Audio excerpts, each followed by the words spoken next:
السلام علیکم ویئرز، آج میں آپ کو ایک مزاحیہ لیکن ایک سبق آموز کہانی سناتا ہوں۔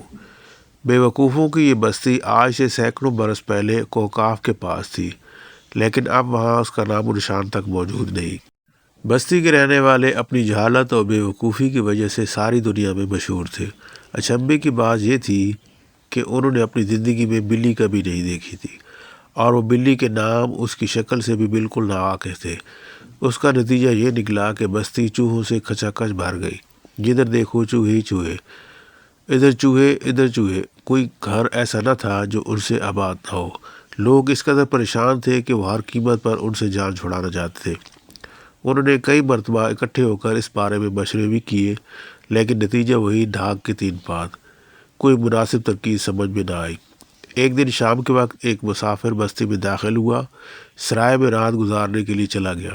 مسافر اکیلا نہ تھا، اس کے ساتھ ایک خوب موٹی پلی ہوئی بلی بھی تھی۔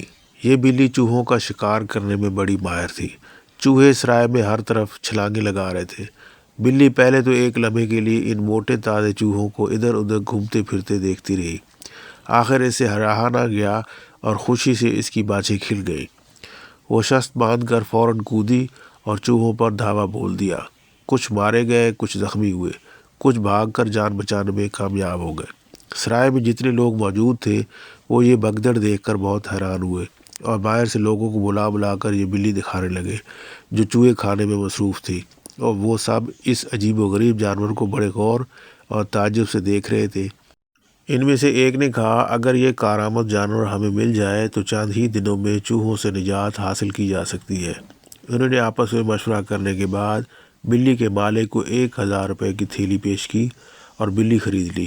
مالک کو اور کیا چاہیے تھا؟ ٹکے کی بلی 1000 روپے میں بیچ کر وہ پھولا نہ سماتا تھا۔ لیکن ساتھ ہی اس کے دل میں یہ بات بھی بیٹھ گئی کہ بستی کے سارے لوگ بے وقوف ہیں، لہذا یہاں سے فوراً بھاگ جانا چاہیے۔ چنانچہ اگلے ہی روز وہ صبح سویرے وہاں سے چل پڑا۔ اسے خوف تھا کہ کہیں انہیں بلی کی اصل حقیقت کا پتہ نہ چل جائے اور وہ اس سے اپنا روپیہ واپس نہ لے لے۔ اس کے جانے کے بعد بستی والوں کو خیال آیا کہ ہم نے مسافر سے یہ تو پوچھا ہی نہیں کہ اس جانور کی خوراک کیا ہے۔ انہوں نے ایک آدمی اس کے پیچھے دوڑایا۔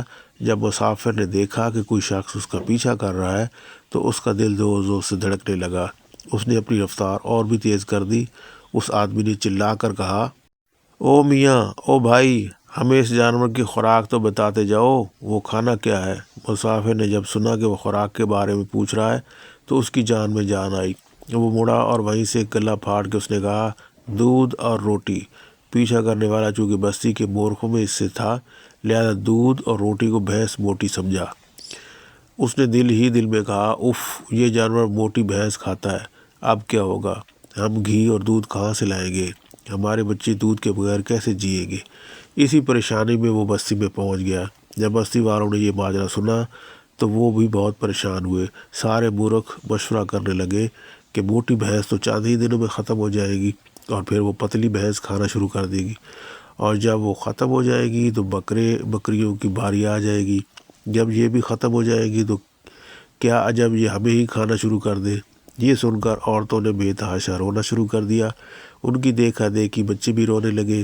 بچوں کو روتا دیکھ کر مردوں نے بھی دھاڑے مار مار کر رونا شروع کر دیا۔ اس زور کا کورام پڑا کہ کان پڑی آواز سنائی نہ دیتی تھی۔ جب وہ رو رو کر تھک گئے تو ایک بڑے بوڑھے نے آنسو پونچھتے ہوئے کہا، اب رونے دھونے سے کیا فائدہ؟ ہم سمجھدار ہیں، ہمیں چاہیے کہ کوئی حل تلاش کریں۔ تمام مورخ پھر سر جوڑ کر بیٹھے، جتنے منہ اتنی باتیں، کوئی کچھ کہتا کوئی کچھ۔ آخر ایک بہت بڑے عقلمند نے کہا، سنو۔ چاروں طرف خاموشی چھا گئی۔ سب اس کی بات سننے کے لیے بے چین نظر آئے۔ عقلمند نے گلا صاف کرتے ہوئے کہا، اسے زہر دے دیا جائے۔ نہ رہے بانس اور نہ بجے بانسری۔ چاروں طرف سے واہ واہ کے نعرے بلند ہونے لگے۔ اتنے میں مجمع میں سے ایک آدمی اٹھا۔ اس کے چہرے سے ابھی تک خوف اور پریشانی کے آثار نظر آ رہے تھے۔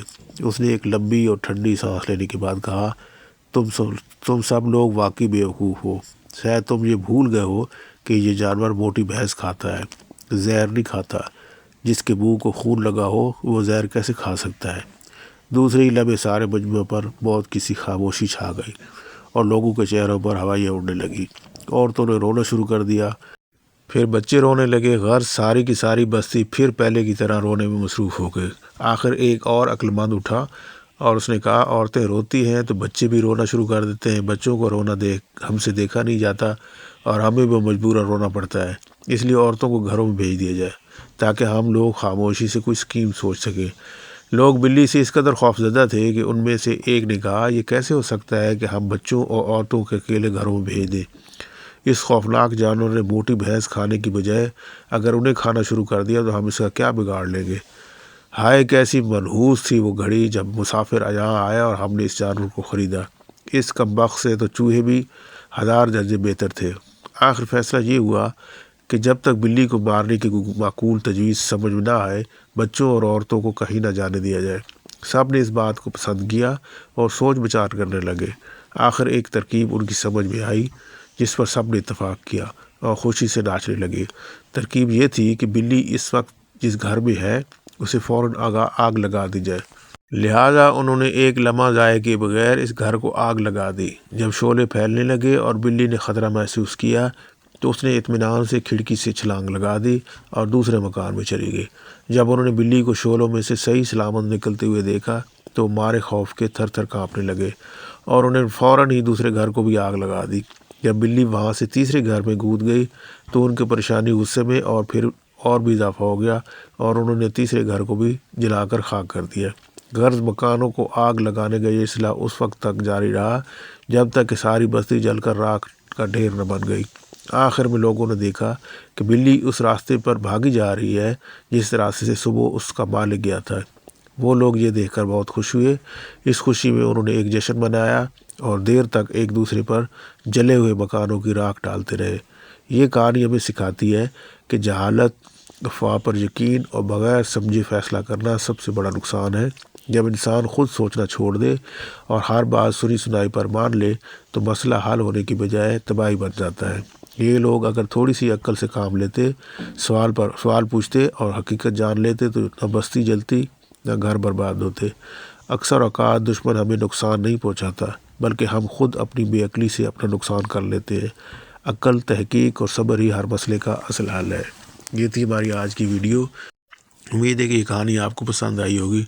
اگر میری ویڈیو آپ کو پسند آئی ہے تو اسے لائک اور شیئر کر دیں اور میرے چینل کو بھی سبسکرائب کر دیں تاکہ اس طرح کی معلوماتی ویڈیوز آپ تک پہنچتی رہیں۔ ملتے ہیں کسی نیکسٹ ویڈیو میں، تب تک کے لیے اللہ حافظ۔